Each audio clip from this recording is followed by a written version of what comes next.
Hello, everyone. I am here with the third member of our Padlock 2 jury, Gigi, coming out of about, I don't know, 11-ish days since your eviction, which is the longest time we've had between an eviction and an exit interview for sure. But I feel like this is going to open up the conversation for a lot of things that are going to happen in the game since you've been with this jury now for so long and kind of know where their heads are at and know where your head is at. Now you've had a lot of head space to deal with after getting evicted. But first off, I just want to know, how is it like being out of Padlock now after being in there for 40 something days?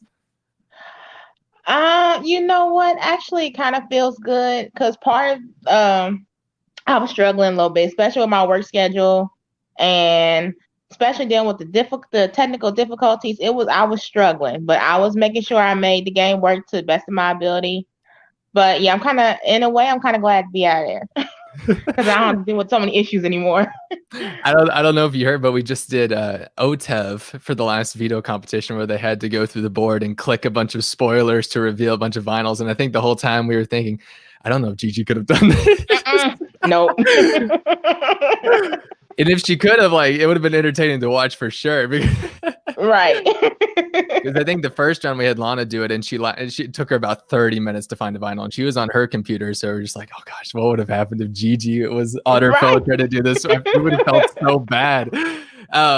But I feel like your game is so interesting because you were nominated essentially more than anyone else in the house week after week, put it through the ringer, and you got a bit of power in the process. So it was just really interesting to watch your game play out. How did you view your game going into it, and how did you have to adapt your strategy once you saw the cast? And just give me your mindset through the game in terms of dynamics and how you wanted to set yourself up. Okay, so first of all, I didn't hardly know anybody. I had played like one other mini with Lana, so I knew her very little, but I still didn't know her enough to see if I would be able to work with her or not. And then Duncan was the only other one I knew. We played one other Big Brother game together, but I didn't make it as long. But I decided to quit myself. It's another issue. That's another story. But with that being said, I kind of just did what I normally do. I introduce myself, I see who I click with, and I take it from there. That's pretty much how I played the game out. Easy enough. You got power early on. You won HOH. And I just want to know, in that HOH reign, how do you feel like it went overall? Because watching it, I felt like that was the moment where the game really started to shake up. So I'm really interested to know how you felt that your HOH reign went overall, and if you thought you shook up the game after getting in power. First of all, I wasn't even expecting that HOH. I was kind of laying low that whole round, that whole comp. You didn't answer a question. You didn't. That whole competition, we were like, is Gigi even going to answer a question? And you didn't. Everyone kept giving, like, letting you advance. And we were just like, okay, this is the strategy. This is the way you win this competition. And it worked. So, yeah, that was a very interesting round because I knew who my original noms was going to be. But I guess I should have kept that quiet because it just went around to them find out it was them. I had to switch my whole strategy around. Like, how am I going to do this? Who am I going to put up? So I was just trying to listen in what everybody was saying, and that's how I decided who my first noms were going to be. I actually wanted Amanda gone just because the fact she had put me up, and I would have been too scared that if she won again, she'll put me up again because it wouldn't be blood on her hands for real. So I'm actually happy she went that round. Mm-hmm. But at the same time, I felt a little bad because I felt towards the end she was really still wanting to try to give me another chance and try to work with me. So yeah, that was a very interesting round. It seemed like early on in the game, one of the first real alliances, and I'm going to put quotes on it because it was never an alliance, but it was one of the first big chats that we had, was this women's alliance. And it seemed like every week it was a game of, okay, let's put in the chat here, all right, let's work together. But then none of you ever wanted to work together. And now we're sitting here with no women left in the game. So do you regret not pushing that more? Or do you think there could have been any sort of way that all the women in the house could have actually worked together instead of essentially going against each other? Because every time we had a woman HOH, a woman was always nominated, essentially, it seemed like, and most times sent out the door in the process. So do you regret not trying to have that group work together a little bit more closely? I do regret that. I was really trying to push him, like, come on, girls, let's try to get this going and see what we can do with this alliance. So I could have really pushed it a little bit more, but at the same time, it just seemed like it just didn't want to work. So I'm like, okay, man, I'm gonna go for another group and see how far I can go with another alliance. All right, easy enough. Fast forwarding a little bit to the fast forward, how fitting. Johnny, when he was up against you, pretty much made the argument that you can't keep Gigi in the game because she's going to end up being the person that gets thrown up on the block as a default nom, and the other person is going to go in the process. How did that argument really make you feel about why he should stay and why you should leave? That really pissed me off because I'm like, I'm not just somebody that should be thrown around the game. I'm not this pawn or what have you. Mm-hmm. So yeah, that really, really irritated me. It's like, give me the chance to play, give me the chance to do what I need to do, and don't use me. So yeah, I felt very irritated with that. All right. That question was from Brett, by the way. So thank you, Brett, for that question. Brett also has another question, which was going into the following week, essentially. What was going to be your strategy if you survived against Lana on the block? And who would you have tried to work with? And who would you have wanted to sit in the finals with if you had made it that far? I got real close to Malcolm, so I really would have tried to talk to him more, and I would have tried to get back in touch with Duncan because we were close at first, and then we just kind of lost connection. We both, like, I guess, got busy or what have you. So definitely them two, and as a last resort, probably Andrew, because Andrew's one of the ones that kind of had my back most of the game until he had no other choice but to vote me out. Easy enough. Well, you've been in the jury for about 11-ish days now. So you've been able to gauge how not only Jessica and Johnny have felt, but now how Lana has been feeling since she entered the jury. So kind of gauge for me with the people remaining in the game, if you had to really rank who you would like to see win down to who you don't want to see win at all in between Malcolm, Duncan, Patrick, Andrew, and Francisco. How would you rank them right now? Right now, Duncan number one. I really want to see him go far. I want to make it. I actually want him to win this game because I just kind of feel like he's at the bottom of who's left. So, and they keep trying to be gun for him too. So I really kind of feel like he's almost like an underdog. So I really want him to go far.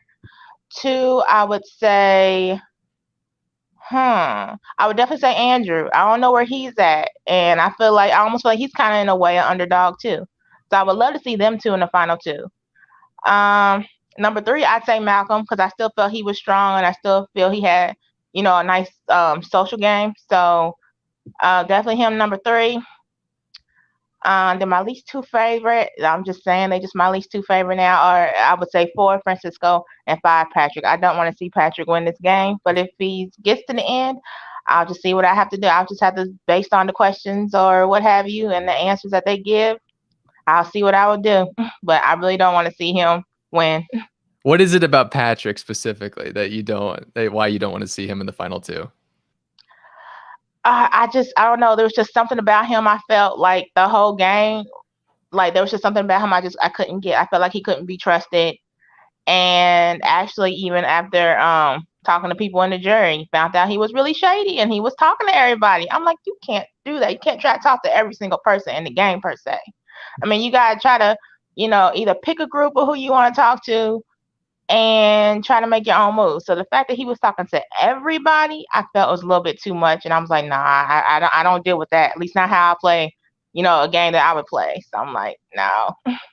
Just from talks in the jury chat so far, do you feel like your views in terms of having that number one of like Duncan at the top and Patrick at the bottom, do you feel like that's pretty consistent so far, or do you feel like there's going to be a lot of discourse in terms of let's argue for this person winning the game versus another person and having that open discussion and maybe a little bit of arguing in the process? Or do you feel like everyone's on the same page in terms of who they're rooting for? No, I don't feel everybody's on the same page. I feel it's definitely gonna be some discourse and some arguments or what have you. But that's just basically my personal thoughts. All right. I like to see it. I like the discourse. So hopefully that does happen. Yeah. Well, Gigi, in the event that you were evicted 5 years ago at this point, your house guest did leave some goodbye messages. So I am going to play those now, and hopefully they're loud enough for you to hear them. But here we go. Yes, I'm sad. It had to come down to me or you. I really enjoyed playing this game with you and getting to know you more throughout this game. It was a pleasure and an honor to work with you so closely, even though people already decided we were going to work together anyway. So we just let them do, we just do what we have to do. But girl, I'm so proud of the way you played this game. I'm proud of the way we played this game together and stuck together until the very end. So I thank you for your loyalty. I thank you for your support. I thank you for the laughs, the talks. And I wish you nothing but the best. Nothing but the best. You're amazing and you're a queen. Bye. Hey Gigi, unfortunately you were evicted last round. First, I hope you had a Merry Christmas. But I'm sorry things didn't work out the way they did. You saved me a lot in this game. I appreciate it. Unfortunately, just the way the cookie crumbled. I'm sorry. But can't wait to talk to you after the game. Hey Gigi, if you're seeing this, just know that you have played a great game. You have tried your best, and you've done the best that you possibly could. I just have gotten to know Lana way more than you and I have gotten to talk and chat and get to know each other. There's no way I could vote her out over you right now, and that's just as real as it gets. Like, I adore and I love Lana, and I'm sorry to see you go. Because you're such an awesome person, and the conversations that we have had, thank you so much for trusting in me and telling me personal things about yourself. And, I really appreciate it. And you're a queen, and I wish you nothing but the best of luck. I am so glad that we got the opportunity to meet in this game, and I look forward to talking after. I wish you nothing but the best of luck. Happy holidays and Merry Christmas and much love. And yeah, I got to end this video. It's almost 60 seconds. Bye.